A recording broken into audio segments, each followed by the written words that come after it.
Hello, and welcome to Thursdays on the Hill. I'm Kerri Ebanks. I'm Jack Colada Jr. And I'm Daniela Perez.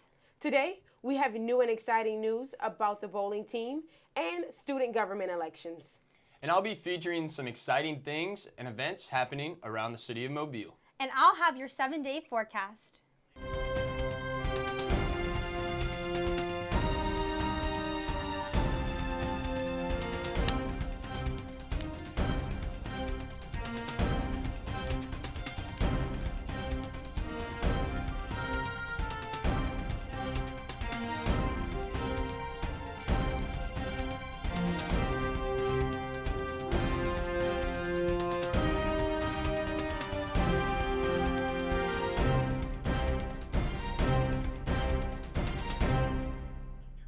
The results for the Student Government Association presidential race are in. We would like to send out a special congratulations to President-elect for the 2016 and 2017 academic year, Joseph Crapanzano. The two presidential candidates, Joseph Crapanzano and Brian Schmidt, began campaigning on campus Monday, February 22nd, and this led to the much anticipated debate on the 25th. There were about 150 people in attendance in LeBlanc and 257 online viewers. Topics such as Senate reform and residents' life concerns were discussed, among others. The biggest topic throughout the campaign season was sexual assault awareness. Now let's take you around the Hill. February 20th marked the final days for senior basketball athletes. The senior night ceremony was held to celebrate men's and women's basketball in between the men's and women's games against Kentucky State University at the Arthur Outlaw Recreational Center. Natalie Harper, who broke the record for most three-pointers in SHC history, and Armani Broussard were in attendance. They were also joined by Jared Calhoun, Jackson Foss, Wesley Petrie, Nick Guidry, and Tyler Dillon. They all received an honorary plaque for their time in the athletics program as a token of their appreciation for their dedication. This Saturday, March 5th, Spring Hill College will host the Regional Science Olympiad Tournament for the 7th consecutive year. Students from 7 middle schools and 6 high schools in Alabama will compete in a series of events centered on science and technology. The events will take place at various locations across campus, including Yancey Hall, Dingman Hall, Moore Hall, Byrne Hall, Yenny Hall, the Student Center, and the Arthur Outlaw Recreation Center. Spring Hill College will offer $1,000 scholarship renewable for up to 8 semesters of full-time undergraduate enrollment to each member of the Division B and Division C gold medal teams competing in the Regional Science Olympiad Tournament. Well, we sent Sarah Bullitt to Camellia Lanes to catch up with the bowling team before sectionals. The SHC bowling team heads off to sectionals March 11th to the 13th for the Intercollegiate Teams Championship in Smyrna, Tennessee.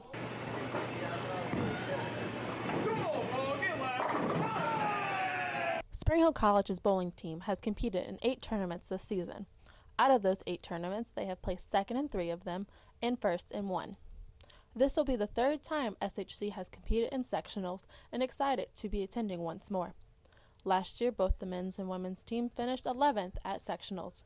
The men's placed 11th out of 18 teams, and the women placed 11th out of 12 teams. What we're trying to do over the next 2 weeks is we're putting on a lot of different lane conditions or different oil patterns. So my players are practicing on all different kinds of lane patterns and oil patterns so we can develop different skills for different patterns that might come up when we get to sectionals. We do not know what the pattern is going to be when we bowl sectionals. So our main concern is working on our spare game. If we can make our spares, we have a very good chance of possibly making it to nationals. Coach Ben Hoefs said the men's and women's teams have done better this year, boosting their confidence. He hopes that this confidence will transition over to sectionals and has high expectations that the team's placement will advance from last year. Jessica Temple, women's team captain, said, Definitely the experience. Again, this will be my second year at sectionals, and I want to see improvement from last year. The men's team has a Baker average between 185 and 190, and the women's has a Baker average between 170 and 175.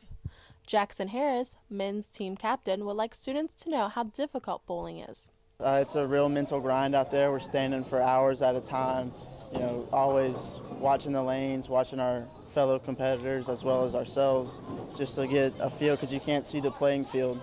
So it's tough. You got to make guesses and you got to hope you're right. This is Sarah Bullitt reporting from Community Lanes Bowling Alley.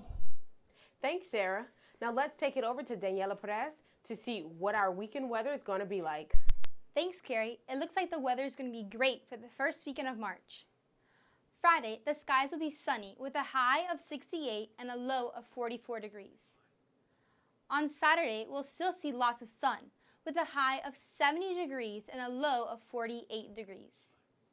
It will warm up just a little on Sunday with a high of 72 and a low of 52 degrees, but will also be partly cloudy. Now here's your 7-day forecast.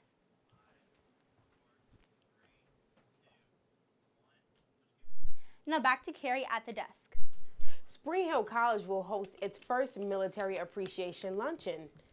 The planning committee is encouraged by the commitment of those who have served our country and hopes to honor them through this special event. Guests will include active service members and veterans of the United States Armed Forces from the college and the surrounding Mobile communities. But first, they need your help.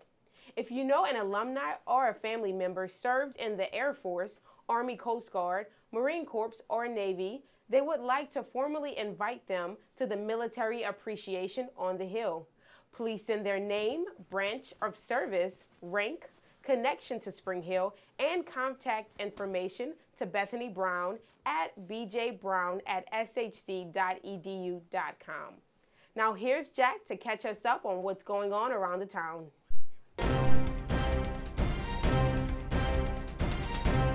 The Sunset capital of Alabama is getting a facelift. Erosion problems on Dolphin Island are once again threatening beaches and wildlife. A multi-million-dollar restoration project is underway to stop it, but some are worried it won't last. This is the first beach restoration project on Dolphin Island, costing $7 million. The money came from a state-funded grant. The project has been 3 years in the making and will take about a month to finish. Looking to liven up your weekend? Then check out the Providence Hospital Foundation's 23rd annual Festival of Flowers. This year's theme will be Taking Flight to a World of Gardens and will include creative floral interpretations of cultures from around the world. The event kicks off next Thursday, March 10th at Providence Hospital at 9 p.m. and goes until Sunday, March 13th at 5 p.m. Grammy Award-winning singer CeeLo Green will be making a stop in Mobile this Saturday, March 5th. As part of the Love Train Tour, CeeLo will be performing at the Soul Kitchen. General admission advance tickets are only $27 and can be purchased on soulkitchenmobile.com. If you decide to purchase on the day of the show, the price will be $30. Doors will open at 7 p.m. and the show will start at 8 p.m. Want to find a new way to get in shape? Reporter Griffin Miller met with some students to talk about the new fitness fad. Fitbits have grown rapidly across campus, allowing students to track their total number of steps, how far they've walked, and even track their sleep. I had the chance to sit down with a couple of students and ask them how they feel about the new fad. I think they're good. I don't have a Fitbit, but I have a Garmin, and so it tracks my distance while I'm running, and it also shows me my pace while I'm running. So, and I can see after I run what my pace was for each mile. I think Fitbits are a useful tool for people who like to exercise because, it's an easy and efficient way of counting your steps and how many calories you burn, and it can be a fun game comparing it to your friends and stuff. Despite the praise that Fitbit's been receiving, some people still don't see the need. I'm not anti-Fitbit, but You can get those little pedometers from like the dollar store. It does kind of the same thing. So why would you spend $100 on something like that? Fitbits, Garmin watches, and even TomTom wristbands all help people track their steps and distance in hopes to help keep them healthy and fit. Reporting from the Student Center, I'm Griffin Miller. Spring Hill's foreign student population is growing every year, so we decided to see what reporter Mariah Winan would catch up with a few international students to see how they have been transitioned. Traveling from cities and states away for college can prove to be a difficult transition, but traveling from a foreign country can be a whole nother story. I caught up with a few students here at Spring Hill College to see what their transition was like to America. We're here today with graduate student Callum Corley. Callum is from Leicester, England. Callum, what would you say the most difficult part of your transition to America was? There was no single aspect that was difficult. I've got family who live in California, so I've been there a few times. It's more the kind of little language differences, which all add up to make one kind of big impact. Callum, what would you say your favorite part of America is? I've never been south before, so I do enjoy it down here. I went to the northeast, but it was too cold for me. I went to Disney World in Florida, which was nice, but I guess California is probably my favorite. I've been there maybe 6 times with my family, and that's just a great place to be. Callum, what would you say your favorite food in America is? I went to Chicago for Thanksgiving and had a fantastic pizza there. I had an authentic deep dish, which I guess is probably my favorite food here. Callum, I know you've been a lot of different places in the world, and what would you say your favorite place to be was? Thailand's probably my favorite place I've been. That's or Vietnam. I did 4 months in Southeast Asia, and the beaches on Thailand are just incredible. We're here today with junior Mick Abram from Carnlough, Ireland. Mick, could you tell us what the most difficult part of your transition to America was? Probably just like home comforts and being around my family, but people were so nice here at Spring Hill, it's kind of made it easier. So you say you miss the food. What do you think of American food? I love the food. I love southern food. I love crawfish. I love anything about it. It's nice. So what do you think is the weirdest thing that Americans do? It's a tough one. Putting jelly on like sausage and stuff like that, that's kind of just weird on a biscuit and grits. No. Reporting for BTV, I'm Mariah Winan. Currently, 11 countries are represented at Spring Hill, and we expect to see rapid growth of more countries within the next few years. Now it's time for Amy Zanatti to take us to a sports report.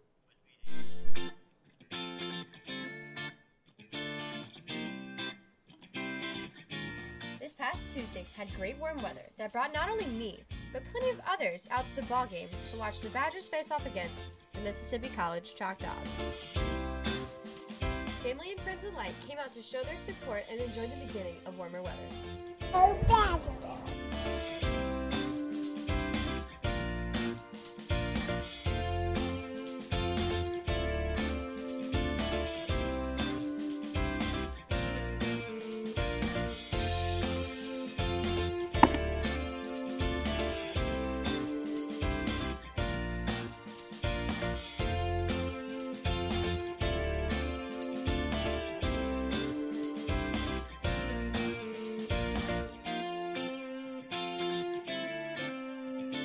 Catcher Alex Jones to catch his thoughts about the game.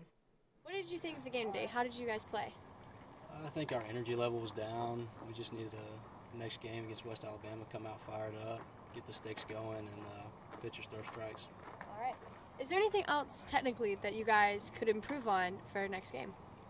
Just the mental errors. The physical ones are going to happen, but just cut down on the mental errors and stay more focused throughout the game. All right. So in the dugout, I saw that you guys had Thor's hammer. Does that have any special meaning to you guys?